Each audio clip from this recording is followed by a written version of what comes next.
Hello दोस्तों, नमस्कार। मेरा नाम है विनय और आप देखना शुरू कर चुके हैं विनय की पाठशाला। आज हम लोग इस वीडियो में कक्षा 6 की गणित की अभ्यास 12 जे जो कि इकाई 12 वाणिज्य गणित से ली गई है, उसके प्रश्नों को हम लोग सॉल्व करेंगे। और ये पूरी एक्सरसाइज साधारण ब्याज निकालने से संबंधित है। साधारण ब्याज की गणना कैसे करेंगे, मूलधन कैसे निकालेंगे, साधारण ब्याज का सूत्र क्या है, दर कैसे निकालेंगे, समय कैसे निकालेंगे, आदि सभी प्रश्नों की जानकारी आप लोगों को इस वीडियो में बहुत ही अच्छे से मिलेगी। ठीक है, तो शुरू करते हैं आज की क्लास। और उसमें सबसे पहले प्रश्न को हम लोग देखते हैं। और पहला प्रश्न है कि ब्याज बराबर मूलधन गुणे दर गुणे समय बटे 100 को ध्यान में रखिए और नीचे लिखे प्रश्नों को अपनी अभ्यास पुस्तिका में लिखिए और रिक्त स्थानों की पूर्ति कीजिए। बहुत अच्छा प्रश्न है। इस एक्सरसाइज में केवल यही एक सूत्र है जिसको आपको याद रखना है बहुत अच्छे से। ब्याज ये साधारण ब्याज का सूत्र है। साधारण ब्याज बराबर मूलधन गुणे दर गुणे समय बटे 100। इसको आपको ध्यान रखना है। मूलधन यानी कि प्रारंभिक मूल्य जो हम लोग बैंक में जमा करते हैं। ठीक है, ब्याज जो भी ब्याज मिलता है, बढ़ के पैसा जो मिलता है वो ब्याज होता है। दर यानी किस रेट के साथ आपको ब्याज मिलेगा, 2% वार्षिक, 3% वार्षिक। ठीक है, और समय कितने टाइम के लिए आपने पैसे को जमा किया है। ठीक है, तो ये सूत्र बहुत इंपॉर्टेंट है। अब इसमें पहला रिक्त स्थान इसमें दिया गया है कि रिक्त स्थान बराबर मूलधन गुणे दर गुणे समय बटे 100। तो आपने अगर सूत्र अच्छे से याद किया है तो आपको पता होगा यहाँ पे क्या लिखा जाएगा। यहाँ पे लिखा जाएगा साधारण ब्याज बराबर। ठीक है, या सिर्फ ब्याज लिख दो, क्योंकि ये इस एक्सरसाइज में हम लोग साधारण ब्याज ही निकालना सीखेंगे। ठीक है, आगे देखो, मूलधन बराबर ब्याज गुणे 100 बटे दर गुणे। अब यहाँ पे देखो, ये जो सूत्र है इसमें मूलधन बराबर पूछा है। इसका मतलब दर और समय कहाँ जाएगा, बटे में नीचे। ये 100 का गुणा हो गया तो ब्याज गुणे 100 हो गया, और दर और समय नीचे जाएगा। तो यहाँ पे मूलधन दर और यहाँ पे क्या बचा, समय। समय नीचे आ गया और वही हमारा रिक्त स्थान में भरा जाएगा। गा नंबर देखो, दर बराबर ब्याज गुणे 100 बटे रिक्त स्थान गुणे समय। यहाँ पे देखो दर बराबर पूछ रहा है तो यहाँ पे दर को छोड़ के मूलधन और समय बटे में जाएगा। तो समय तो लिखा हुआ है, एक चीज जो नहीं लिखी है वही हम यहाँ पे लिख देंगे, मूलधन। बहुत आसान है।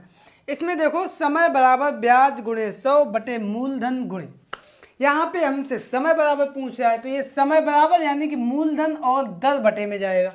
मूलधन यहाँ पे लिखा हुआ है, दर नहीं लिखा है, उसी को हम लोग रिक्त स्थान में लिख देंगे। ठीक है, अंत में दिया गया है कि ब्याज बराबर मूलधन गुणे दर गुणे समय बटे में कितना है, 100। तो बटे में यहाँ पे 100 लिख देंगे और ये मेरे सारे रिक्त स्थान फिल हो गए। आप लोगों को सूत्र भी याद हो गया होगा अच्छे से इसी बहाने, और ये पहला प्रश्न भी हमारा कंप्लीट हो गया। तो अब हम लोग चलते हैं दूसरे प्रश्न पर। तो बच्चों, यहाँ पर हमारा दूसरा प्रश्न है कि निम्नलिखित सारणी अपनी अभ्यास पुस्तिका में बनाइए और रिक्त स्थान भरिए। इसमें रिक्त स्थान भरने हैं और सबसे पहले है मूलधन दिया गया है, फिर ब्याज दिया गया है और मिश्रधन दिया गया है। ठीक है, होता क्या है, मूलधन वो पैसा जो बैंक में जमा करते हैं, ब्याज जो बढ़ा हुआ पैसा होता है, और मिश्रधन इन दोनों का योगफल होता है। अगर हम यहाँ पे लिखें कि मिश्रधन बराबर ये क्या होगा, मूलधन धन ब्याज, इस बात को हम लोग याद रखेंगे। ठीक है, तो यहाँ पे देखो 100 रुपये उसने जमा किए, 10 रुपये उसको ब्याज मिल गए, तो कुल कितने हो गए, दोनों को जोड़ देंगे, 110 रुपये। 100 धन 10। ठीक है, 100 में हमने 10 जोड़ दिया। अब देखो दूसरे में 500 रुपये उसने जमा किए, मिले कितने, 525। कितने रुपए बढ़ गए उसके, 25 रुपये बढ़ गए। यही 25 रुपये क्या आया, ब्याज आया। केवल मौखिक हम लोगों को देखना है, अभी हम लोग सूत्र का प्रयोग ज़्यादा नहीं करेंगे। देखो तीसरे में देखो, मूलधन में रिक्त स्थान है, 50 रुपये ब्याज मिला और 600 रुपये उसको मिले, यानी कि 600 रुपये में 50 रुपये ब्याज के भी जुड़े हुए हैं। तो उसने कितने रुपए जमा किए होंगे, 600 में 50 कम कर दो, 550 रुपये। समझ गए आप। अंत में देखो कि 1000 रुपये उसने जमा किए, ब्याज पता नहीं उसको मिला कितना, 1120 रुपये। तो यहाँ पे हम क्या करेंगे, 1120 में 1000 हम घटा देंगे तो उतना ही मेरा आ जाएगा ब्याज, यानी 120 रुपये हमारा आ गया ब्याज। ठीक है, इसमें हमने क्या किया, 1120 में घटा दिया हमने 1000, तो ये आ गया 120। इसमें हमने क्या किया, 600 में हमने घटा दिए 50, तो ये आ गए हमारे 550। इसमें हमने क्या किया, 525 में 500 हमने घटा दिए तो ये आ गया हमारा 25, ठीक है। और इसमें हमने 100 में 10 जोड़ा था, 110 हो गया, ठीक। आगे वाले प्रश्न पे चलते हैं। इसमें भी एक हमें टेबल दी गई है और ब्याज की दर बताना है। तो देखो सबसे पहले सूत्र क्या होता है वो हम लोग देख लेते हैं। सूत्र हमारा होता है साधारण ब्याज बराबर मूलधन गुणे दर गुणे समय बटे 100, ठीक है। अब यहाँ से दर बराबर कितना होगा, दर बराबर अभी पहले प्रश्न में हम लोगों ने किए थे 100 इधर आ जाएगा, यानी कि ब्याज गुणे 100 और बटे में क्या आएगा, मूलधन और समय, मूलधन गुणे समय। तो ये हमारा सूत्र आ गया दर बराबर। वैसे तो इन सभी प्रश्नों को सामान्य विधि से मौखिक रूप से हल कर सकते हैं, लेकिन अगर आप लोग चाहें तो इस सूत्र का भी उपयोग कर सकते हैं। तो पहले प्रश्न में चलते हैं। मूलधन है 100 रुपये, समय है 1 वर्ष और ब्याज है 8 रुपये। ब्याज की दर पूछा है।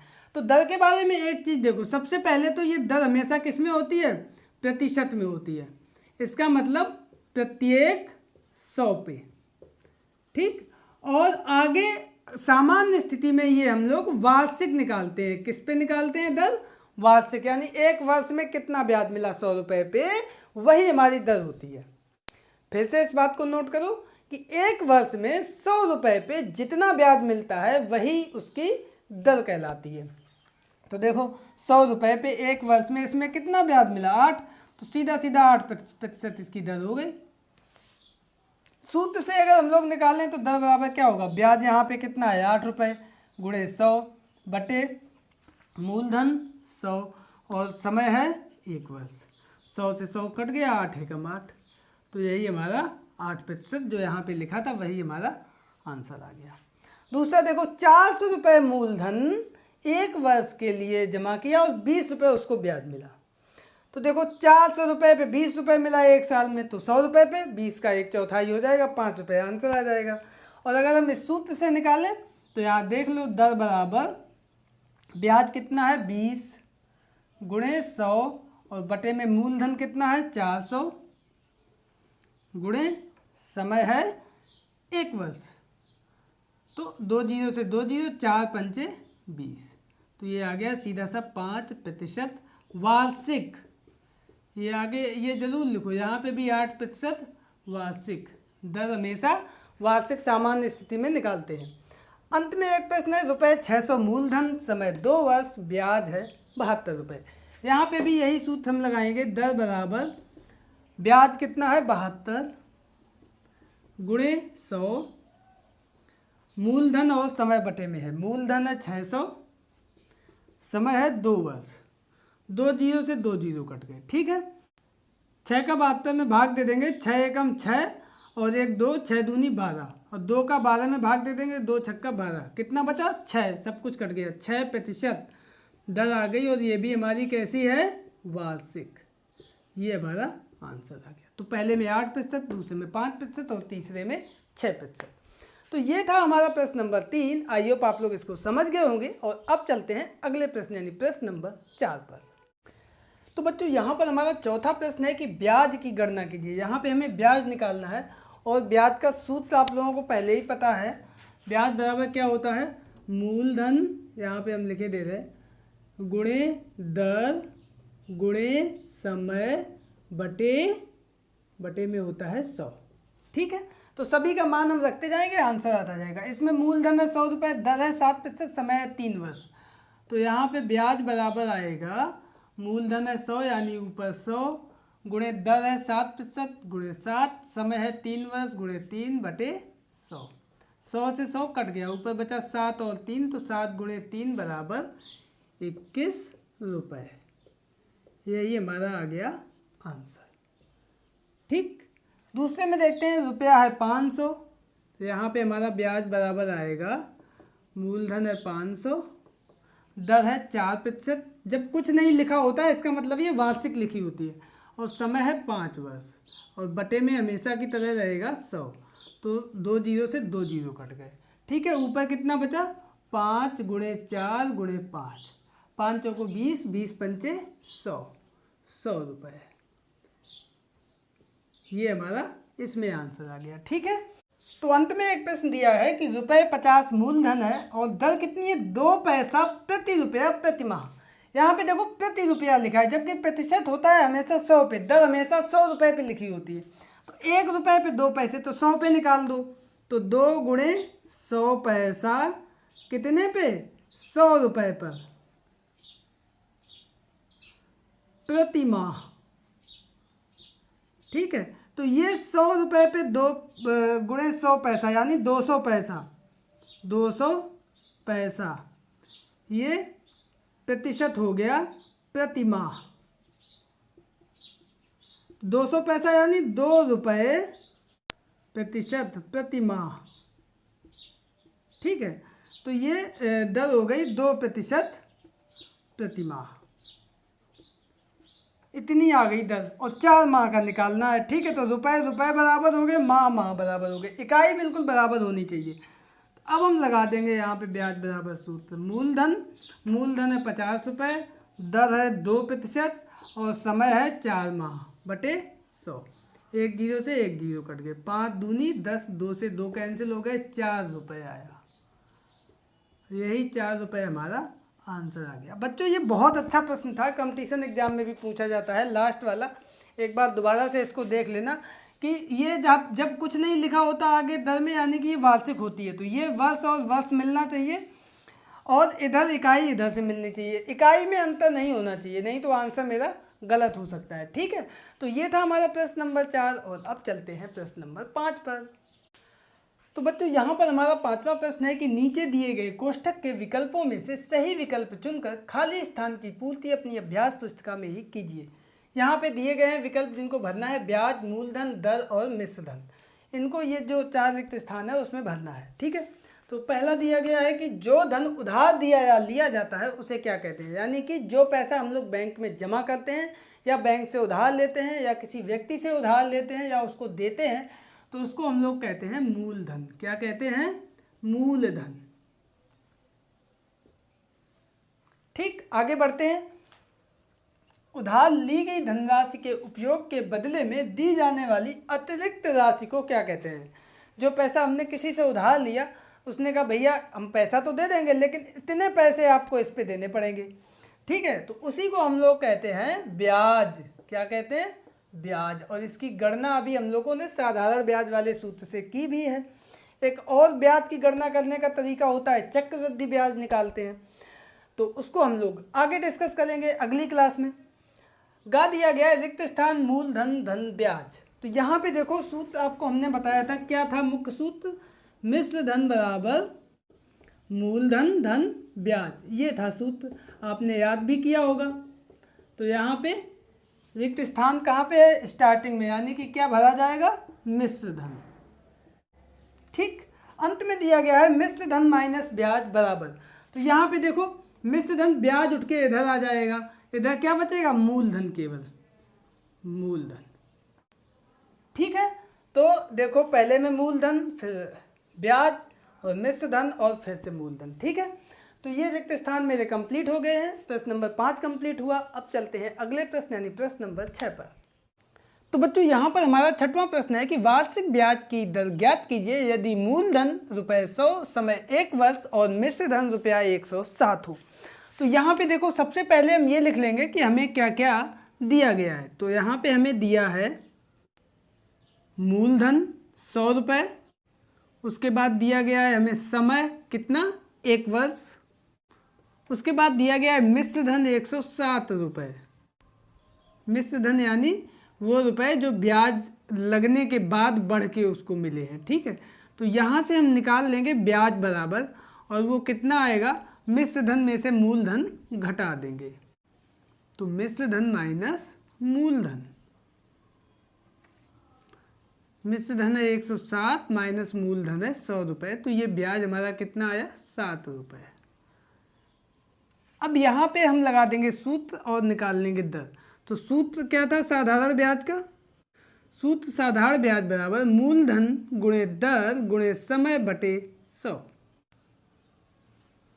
ठीक है, सभी का मान रख देंगे। उसके पहले अगर हम यहाँ से दर निकालना चाहें तो दर बराबर कितना आएगा, ये 100 का इधर गुणा हो जाएगा, तो ब्याज गुणे 100 बटे मूलधन और समय, मूलधन गुणे समय, सभी का मान हम रख देंगे। ठीक है, तो यहाँ से दर बराबर ब्याज कितना आया 7 रुपये, 100 का गुणा बटे में मूलधन कितना था 100 रुपये और समय है 1 वर्ष। 100 से 100 कैंसिल हो गया, 1 का 7 में भाग दिया, 1 सत्ते 7।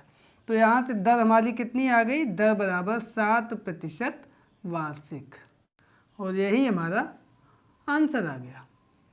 ठीक है, तो बच्चों ये था हमारा प्रश्न नंबर 6। अब हम लोग चलते हैं अगले प्रश्न यानी प्रश्न नंबर 7 पर।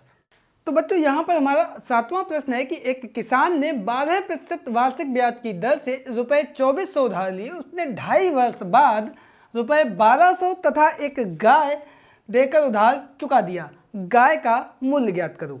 तो देखो यहाँ पे सबसे पहले हम लिख लेंगे कि हमें क्या क्या दिया है। तो यहाँ पे उसने उधार रुपए लिए 2400, यानी कि मूलधन हमारा क्या है, मूलधन है 2400 रुपये। ठीक है, कितने साल बाद उसने उधार चुकाया, 2 सही 1/2 वर्ष बाद। तो समय यहाँ पे हमारा आएगा 2 सही 1/2 वर्ष। इसको अगर हम अंश बटे हर में चेंज करें तो इसका इसमें गुणा हो जाएगा, 2 दूनी 4 और ये 1 ऊपर जुड़ जाएगा, 4 धन 1/2, तो 4 और 1 यानी 5/2 वर्ष, ये आ गया समय। ठीक है, और दर कितनी दी गई है, दर यहाँ पे दी गई है 12% वार्षिक। ठीक है, इतना पहले देख लेते हैं, इससे हम मिश्र धन निकाल लेंगे, मतलब जो उसने बाद में चुकाया प्रश्नानुसार। तो यहाँ पे मिश्र धन आया है 1200 रुपये प्लस, और क्या दिया उसने, एक गाय। ठीक, इतना उसने दिया है। और सूत्र में निकलेगा ब्याज, तो ब्याज बराबर मूलधन गुणे दर गुणे समय बटे 100। मूलधन कितना है 2400 रुपये, गुणे दर कितनी है 12%, समय है 5/2, और ये गुणे में 100 पहले से था वो 100 लिख दिया, ये 5/2 समय का हो गया। ठीक है, 2 जीरो से 2 जीरो कैंसिल, और 2 का 24 में भाग दे दिया, 12 दूनी 24। तो ये कितना आया, 12 गुणे 12 गुणे 5, तो 12 12 144 गुणे 5, तो 5 चौको 20 की शून्य हासिल लगा 2, 5 चौको 20 और 2 22 हासिल लगा 2, 5 एकम 5 और 2 720 रुपये। ये क्या आ गया, ब्याज। ठीक, तो यहाँ से मिश्र धन कितना आएगा, मिश्र धन बराबर मूलधन प्लस ब्याज, और प्रश्नानुसार मिश्र धन कितना दिया है 1200 प्लस गाय, तो ये हम यहाँ पे लिख देंगे 1200 रुपये प्लस गाय बराबर मूलधन कितना है 2400 प्लस 720। तो यहाँ से गाय का मूल्य कितना आएगा, गाय का मूल्य बराबर, बहुत अच्छा प्रश्न है ये, 2400 में 720 जोड़ दिए, 0 के 0 2 का 2, 24 और 7 3120, और ये 1200 इधर आएंगे, ये हो जाएंगे माइनस के।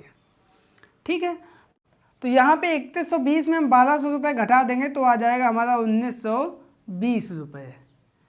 यही किसका मूल्य आ गया, यही हमारा आ गया गाय का मूल्य, जो कि प्रश्न हमसे पूछ रहा था। तो बच्चों बहुत आसान प्रश्न था, प्रश्न जैसा कहता जाए वैसा हम लोगों को करते चले जाना है, आंसर खुद ब खुद निकल के आ जाएगा। ठीक है, तो ये था हमारा प्रश्न नंबर 7, और अब चलते हैं अगले प्रश्न पर। तो बच्चों यहाँ पर हमारा 8वां प्रश्न है कि रुपये 12.5% वार्षिक ब्याज का क्या अर्थ है। तो यहाँ पे देखो दर दी गई है और इसको हम लोग 12.5% वार्षिक, इसका मतलब 100 रुपये पर 1 वर्ष का ब्याज बराबर 12.5 रुपये, ये हुआ इसका मतलब। ठीक है, और यही हमारा आ जाएगा आंसर। ठीक है, कहीं पे अगर किसी तरीके लिखा है जैसे 5% वार्षिक ब्याज की दर, इसका मतलब 100 रुपये पे 1 वर्ष में कितना ब्याज मिलेगा 5 रुपये। ठीक है, जैसे कहीं लिखा है 5% वार्षिक ब्याज की दर है, इसका मतलब क्या है? इसका मतलब है कि 100 रुपये पर 1 वर्ष में मिलने वाला ब्याज कितना है? 5 रुपये। ठीक है, तो ये बहुत सिंपल सा आंसर था एक लाइन का। अगले प्रश्न पर चलते हैं, वो है हमारा कि जॉर्ज ने एक स्कूल को रुपये 3600 दान दिया। कितना रुपया दान दिया? 3600 रुपये। इस दान राशि के ब्याज से समान मूल्य की 6 छात्रवृत्तियाँ दी जाती हैं। यदि दान की राशि पर 10% वार्षिक ब्याज मिले तो प्रत्येक छात्रवृत्ति का मूल्य ज्ञात करो। तो देखो, सबसे पहले हम यहाँ पे लिख लेंगे कि हमें क्या दिया है बहुत अच्छे से। तो यहाँ पे दिया है हमारा मूलधन कितना है? 3600 रुपये, ये जो कि इन्होंने दान किया है। ठीक है, और छात्रवृत्ति मिल रही है प्रत्येक वर्ष, इसका मतलब समय होगा यहाँ पर 1 वर्ष। ठीक है, और दर कितनी है? यहाँ पे दर है 10% वार्षिक। मिश्र धन कितना आ रहा है? यहाँ पे देखो, यहाँ पे एक चीज कह रहा है, दान राशि के ब्याज से समान मूल्य की 6 छात्रवृत्तियां दी जा रही हैं। यहाँ पे ब्याज कितना कह रहा है प्रश्न? ब्याज बराबर 6 छात्रवृत्तियां। समझ गए हो? ये प्रश्न कह रहा है। अब हम ऊपर जो मूलधन, समय और दर दिया गया है, इससे देखेंगे कि ब्याज कितना निकल के आएगा। तो लिख देंगे सूत्र ब्याज बराबर मूलधन गुणे दर गुणे समय बटे 100। यही एक सूत्र अभी हम लोगों ने पढ़ा है साधारण ब्याज का। सभी मान रख दो यहाँ पे। मूलधन है 3600, गुणे दर है 10%, समय है 1 वर्ष, बटे में 100। 2 जीरो से 2 जीरो, 36 52 360 रुपये। ये क्या आया? ब्याज। और प्रश्न क्या कह रहा है? प्रश्न कह रहा है ब्याज बराबर 6 छात्रवृत्तियाँ। लिख देंगे प्रश्नानुसार ब्याज बराबर 6 छात्रवृत्तियाँ और बराबर 360 रुपये। प्रश्न कह रहा था कि प्रत्येक छात्रवृत्ति का मूल्य, तो यहाँ से 6 छात्रवृत्तियाँ हैं ना, तो एक छात्रवृत्ति का मूल्य, ये जो 6 इधर है इधर चला जाएगा बटे में, 360 बटे 6, छक्का 36 और ये 0, ये आ गया 60 रुपये। ठीक है, और यही 60 रुपये हमारा आ गया आंसर। प्रत्येक छात्रवृत्ति का मूल्य कितना होगा? 60 रुपये होगा। तो बच्चों, ये था हमारा प्रश्न नंबर 9। आई होप आप लोग समझ गए होंगे। और अब चलते हैं अगले प्रश्न यानी प्रश्न नंबर 10 पर। तो बच्चों, यहाँ पर हमारा 10वां प्रश्न दिया गया है कि करीम बाग लगाने के लिए बैंक से 15,000 का ऋण लेता है। बैंक पौधों की खरीद के लिए ऋण का 20% उसे छूट कर देता है और छूट देने के बाद शेष धनराशि पर 9% वार्षिक साधारण ब्याज लेता है। 4 वर्ष बाद करीम पूरा ऋण अदा करने के लिए बैंक को कितना धन देगा? बहुत अच्छा प्रश्न है। तो सबसे पहले हम ये देख लेते हैं कि यहाँ पे हमें क्या क्या दिया है। तो बैंक से उसने कितना उधार लिया? 15,000 का। तो कुल ऋण बराबर कितना है? 15,000 रुपये। इसमें से पौधों की खरीद के लिए छूट कितनी मिली है? तो पौधों की खरीद के लिए मिली छूट बराबर 20% कुल ऋण का। कुल ऋण का 20%। प्रश्न को बहुत ध्यान से पढ़ना है। तो कुल ऋण था 15,000, 15,000 का 20%। तो 15,000 की जगह पर 15,000, का की जगह पर गुणे 20% की जगह पर 1/100। 2 जीरो से 2 जीरो कट गए, 15 दूनी 30 और 2 जीरो, 3,000 रुपये की उसे क्या मिल गई? छूट। तो अब उसे ब्याज कितने पे पड़ेगा? शेष धनराशि पे। तो शेष धनराशि जिस पर ब्याज दे है, वो धनराशि जिस पे ब्याज देना है, तो 15,000 और उसमें से ये 3,000 रुपये जो बैंक ने छूट दे दी वो कम हो जाएंगे, तो 12,000 रुपये आएंगे। और यही हमारा कहलाएगा मूलधन ब्याज निकालने के लिए। ठीक है, इसको आप लोग नोट कर लेना। अब इसमें देखो दर क्या है? दर दी गई है 9% वार्षिक। समय क्या है, समय बराबर 4 वर्ष। अब लगा देंगे सूत्र साधारण ब्याज बराबर, सूत्र क्या होता है हमारा, मूलधन गुणे दर गुणे समय बटे 100। वेरी गुड, अब तो आपको याद हो गया होगा सूत्र। तो मूलधन यहाँ पे हमारा कितना आया है, 12,000 रुपये, जिस पे ब्याज देना है। दर कितनी है, 9% वार्षिक। समय कितना है, 4 वर्ष के लिए, बटे 100। 2 जीरो से 2 जीरो कैंसिल हो गए। 12 निम्मा 108 और ये 0 गुणे 4, तो ये गुणा कर देंगे तो 4 8 चौको 32, 4,320 रुपये। इतना हो गया ब्याज का। 3,000 रुपये छूट हो गई। कुल कितना मूलधन था, 12,000 रुपये। ये हमारा आ गया इतना ब्याज। ठीक है, तो अब मिश्र धन यानी कि वो पैसा जो बैंक को देना है, अतः बैंक को देय कुल रुपए बराबर, यही हमारा क्या होगा, मिश्र धन होगा इस प्रश्न के लिए। और ये 12,000 रुपये जो छूट के बाद बचा था मूलधन, और ये 4,320 रुपये जो आया ब्याज जोड़ देंगे तो 12 × 16,320 रुपये, और यही हमारा आ जाएगा आंसर। ठीक है, तो बच्चों ये था हमारा प्रश्न नंबर 10। आई होप कि आप लोग इसको बहुत अच्छे से समझ गए होंगे। और अब चलते हैं इस एक्सरसाइज के अंतिम प्रश्न पर।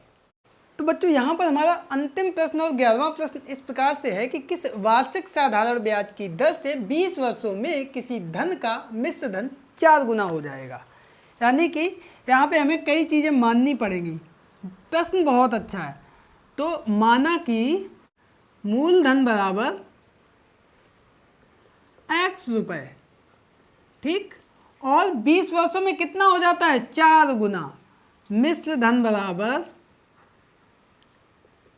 4 गुणे मूलधन, मूलधन का 4 गुना। मूलधन हमने x माना है तो 4 गुणे x यानी 4x रुपये। अब मूलधन और मिश्र धन पता है हमें, तो ब्याज बराबर यहाँ से कितना निकल के आएगा, वो हमारा निकल के आएगा मिश्र धन माइनस मूलधन। मिश्र धन है यहाँ पर 4x, मूलधन है x, घटा देंगे तो 4x में से 1x चला जाएगा, बचेगा 3x रुपये। ये हमारा निकल के आया ब्याज। अब देखो क्या दिया गया है, समय दिया गया है, समय बराबर 20 वर्ष। पूछ क्या रहा हमसे, दर, दर बराबर हमसे पूछ रहा है। ठीक है, तो यहाँ पे हम सूत्र लगा देंगे, कौन सा, साधारण ब्याज बराबर मूलधन गुणे दर गुणे समय और बटे में 100। यहाँ से हमें निकालना है दर, तो ये 100 इधर आ जाएगा, यहाँ से दर बराबर आएगा, सूत्र हम लोगों ने पहले प्रश्न में ही देखा था, ब्याज 100 का हो जाएगा इधर गुणा, और ये मूलधन और समय कहाँ चला जाएगा, नीचे, मूलधन गुणे समय। ठीक, तो यहाँ पर ब्याज कितना है, 3x गुणे 100 बटे मूलधन कितना है, x गुणे समय कितना है, 20 वर्ष। ठीक, x से x कट गया, 1 जीरो से 1 जीरो, 2 पंचे 10, ऊपर कितना बचा, 3 गुणे 5 यानी 15% वार्षिक। ये हमारी क्या निकल के आई, दर, और यही हमारा आंसर है। ठीक है, तो ये था हमारा प्रश्न नंबर 11 और इसी के साथ हमारी ये एक्सरसाइज भी कंप्लीट होती है। आई होप कि आप लोगों को ये प्रश्न और ये पूरी एक्सरसाइज समझ में आ गई होगी। क्लास 6 में साधारण ब्याज के सामान्य प्रश्नों को हल करना सिखाया गया है। डिटेल में क्लास 7th और 8th में इसके बारे में और हम लोग जानकारी हासिल करेंगे। तो इस वीडियो में इतना ही। वीडियो पसंद आने पर इसको लाइक करें, दोस्तों के बीच में शेयर करें। चैनल पर पहली बार आए हैं तो इसको सब्सक्राइब करके ऑल नोटिफिकेशन प्रेस कर लीजिए। मिलते हैं अगले वीडियो में एक नई एक्सरसाइज के साथ, तब तक के लिए नमस्कार।